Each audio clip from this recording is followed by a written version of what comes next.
in this part, I'd like to ask you some questions about yourself. Let's start with what you do. Do you work or do you study? Oh, I'm a student. Mm-hmm. And what subject? I'm studying MSc Marketing. Mm-hmm. And why did you choose that subject? Oh, because analytics is big now. Big data is everywhere.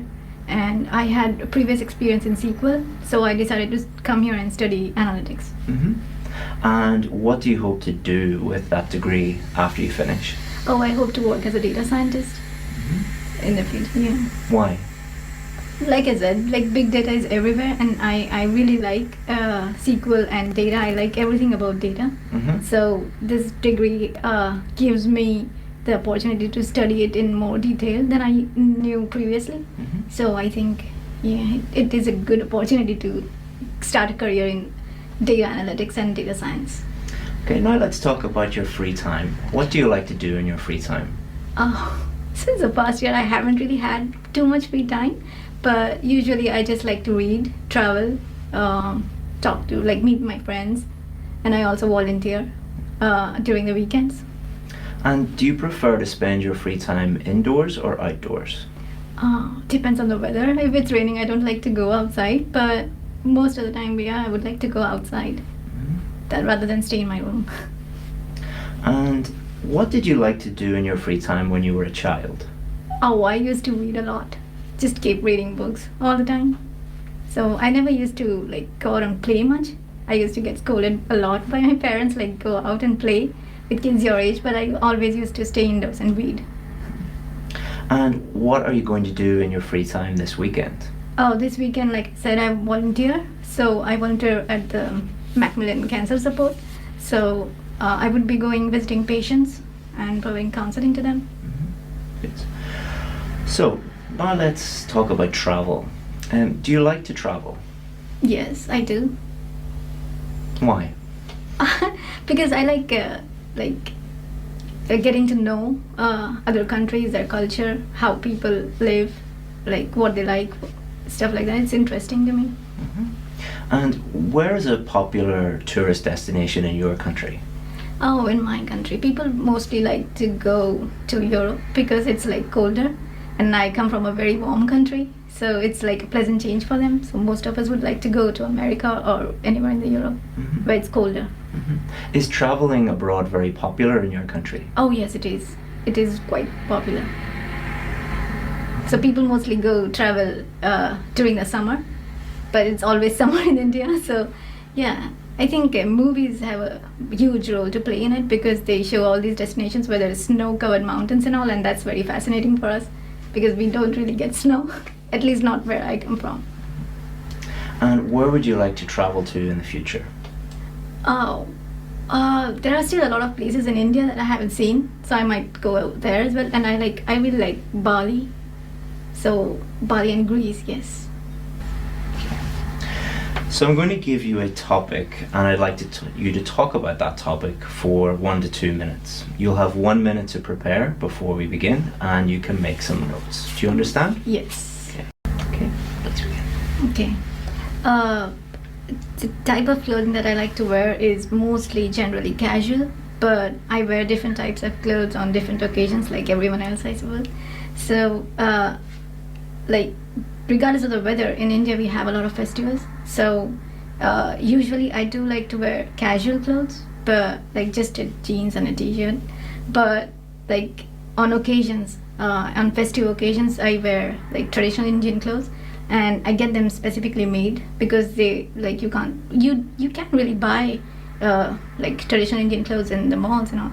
But I do get them made, tailor made for me, and because then you can choose your own style, your designs, or a lot of like stuff like that. So yeah, when you go to a temple, I wear like pure simple clothes because that is the tradition. So that makes me feel like really peaceful and calm because most of the time you wear like simple clothing when you go to a temple. So it makes me feel calm when I wear those clothes. And during festivals, when I wear like those traditional Indian clothes, it makes me happy because it's like a festival I've been celebrating since I was a kid. So during Diwali and Holi and all, Yes, in Holi I wear like everyone wears white clothes because they throw colors on you. So you get like you go out with a white cloth, and then when you come back, it's like all colorful. So different clothes for different occasions, I suppose. Here I have been wearing a lot of warm clothes, and that makes me feel really, really warm. Yeah, and I buy clothes from different stores, I suppose, depending on what kind of clothes I want. And oh my god. So yeah, and when I go for an interview, I mostly dress in formals, so that makes me feel very confident, and that I'm prepared. Excellent. Good. Okay, so I'll take this off you, please. Excellent. All right, so we've been talking about clothing, and now I'd like to talk about designer clothes. So, are designer clothes popular in your country these days? Yes, I think so. Yeah, they're quite popular. It depends on like the person actually. Like people, designer clothes are usually very expensive. So only a people of certain socioeconomic class can buy those clothes. So they are popular in certain segments of the society. Yes. And why do you think people buy designer clothes? Oh, I think because it has a social status attached to it. So when you're buying, like when you're wearing a specific label, the people recognize it, and then it shows like what kind of class you belong to, and it is a huge thing in India, I think. So I think it's because of that. It shows like you are from a different class of society, and it shows your affluence, I think. You can flaunt your affluence that way. Mm-hmm. Maybe that. So now let's talk about working clothes. Do you think you can judge someone based on the kind of clothes they're wearing at work? I personally don't, but I think there is a certain image attached to what you're wearing, and people build up perspectives about how someone is based on what they're wearing, I think. But personally, I don't. And should people be forced to wear certain clothes in work? Well, they shouldn't be forced, but I think ever since like we were young, we are told to wear certain clothes in certain settings because it's appropriate. So in schools we wear uniforms, and we are trained that way. When we go to a temple, we have a certain set of clothes. When we have festivals, we have a certain set of clothes. So I think when we are trained to dress in a certain way in a certain setting, you get used to it. So I don't think it's like people are forcing you to wear like formal clothes in an office setting, but it's a tricky one. Well, I don't think someone should be forced, but as individuals, we should be aware enough of what not to wear in an official setting. So we should make that decision by ourselves, so you don't feel like you're forced to do it. And how have work clothes changed in the last couple of decades? I think it has become less formal now in a lot of settings. Like I think companies like Google have made it really popular to where like engineers, they're like smartest of people, they just go to office wearing casual clothes, just in a t-shirt and jeans, which is very casual. And they lay more importance on your work ethic, like how you work and how much you contribute, rather than what you wear. So that is really a refreshing change, I think. So it shouldn't matter what you wear, but like how you work and how much you contribute. So I think times are changing and people are really getting more relaxed about what you wear. Okay, that's the end of the test. Well done. Thank you.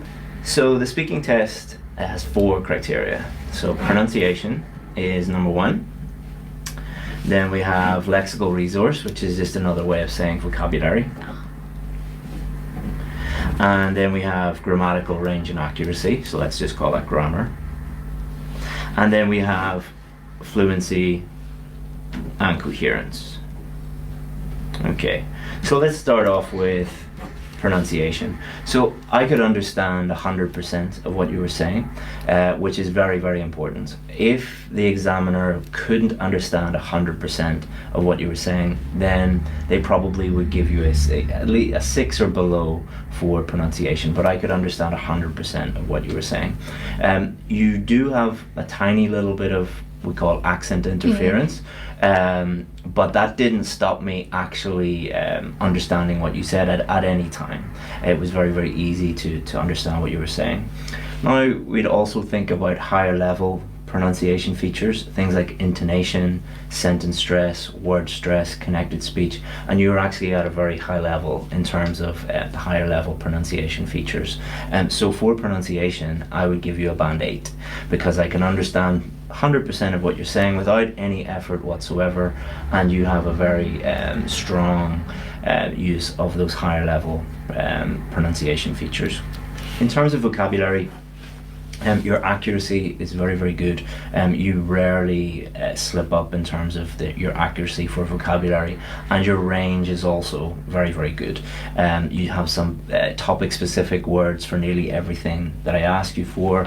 You're not searching for vocabulary. You know you can access the vocabulary very, very easily and use that very, very well.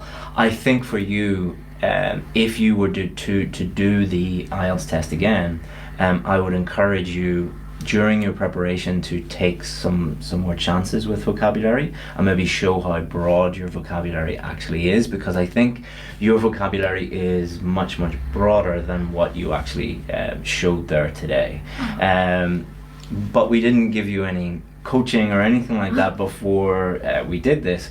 But next time I would just try and during your preparation to take some more chances, but in the real test, you use the 100% rule. Only use vocabulary that you're 100% sure about. And grammar, you had a couple of very small slips, but the vast majority of your grammar was 100% accurate. Nearly all error-free sentences. You used a wide range of structures, complex sentences, simple sentences. You had no problem with tenses, so I asked you about the past, the present, the future. I asked you how things have changed since, how have they changed over the last few decades. You had no problem with any of those tenses.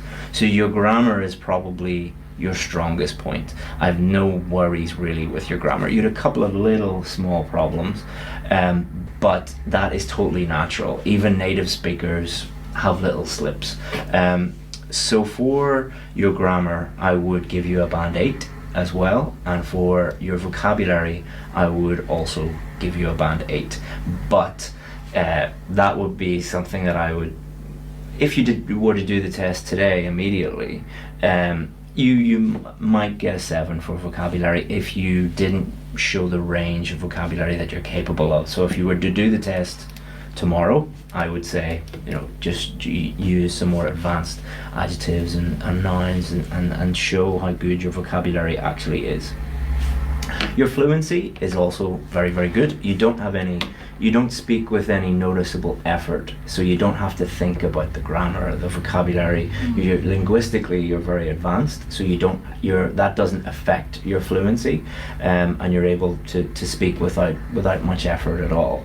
However, the one thing that I would say is your not your weakness, but this is something that many advanced students like you are not aware of, is that you need to develop your answers as much as you can, especially for part 3. So part 1, they're just normal everyday questions about yourself, but you were giving sometimes one word or just a few word answers. So I often had to say, like, why is this? So I said, what are you studying? And you just said, I'm studying this. Why do you like that? So if we were having a normal conversation, no problem, because that's totally normal to say that. But remember, you're in a test and the examiner has to judge your pronunciation, your vocabulary, your grammar, your fluency. So just one word answers, they don't have enough data to go on, really. They teach us differently in India then. They teach you differently? Yeah, what do they say? Because I have a tendency to just go on until they stop me, because that's what I saw on YouTube videos. But then they told me, like, just answer the question. Don't go off on a tangent. Yeah. So I just stick to that. I think that's a few different things. So one, going off on a tangent, you shouldn't do that because you're going to lower your score for coherence, and because coherence is did the answer make sense? So if I ask you about clothing and you start to talk about your favorite music, that's a problem. What your Indian teacher was probably referring to might have been that, but it could also be that certain students just talk on and on and on and on as much as possible. And in part one, I know this is frustrating advice, but not too short, not too long. So what does that mean? So too long, the problem with that is the examiner has to ask you a range of different questions. So they will keep stopping you. And often students will be like, oh, what did I do? Did I do something wrong? And they will get very flustered. So a good teacher should not tell you, just keep talking on and on and on and on, especially for part one. So a good way to answer part one questions is answer the question and then give a little bit more detail or an example or an explanation, just a little bit more information for the examiner to judge your answer on and understand your answer fully for that question. So I don't like giving exact number of sentences because then people are thinking about number of words and number of sentences. But for example, what do you study in university? I like to study data science, or I like to study business because, and then explain why you like it. Or what would you like to do in the future? I would like to be a data scientist because I really blah blah, you like this, you like that. Or I would love to work for Google because my brother works for Google, or something like that, a real example. Part two, you did very, very well in terms of coherence because you spoke for the full 2 minutes, and you had a little slip at the end, but that's no big deal. The examiner is not judging you on one little slip. They're judging you on your whole performance, and you did very, very well for part two. Part three is the part where you really do need to develop your answers, because part one is just questions about you, whereas part three are more abstract questions about ideas in general. So I didn't ask you, what are your favorite clothes? I asked you, why do people buy designer clothes? Like a more abstract question. So that requires you to answer the question and then develop your answer, provide reasons for your answer, provide explanations, and then you could also develop by giving some examples. So one way you could immediately improve your coherence would be to throw in some examples in there. So for example, let me have a look at the question that we asked you.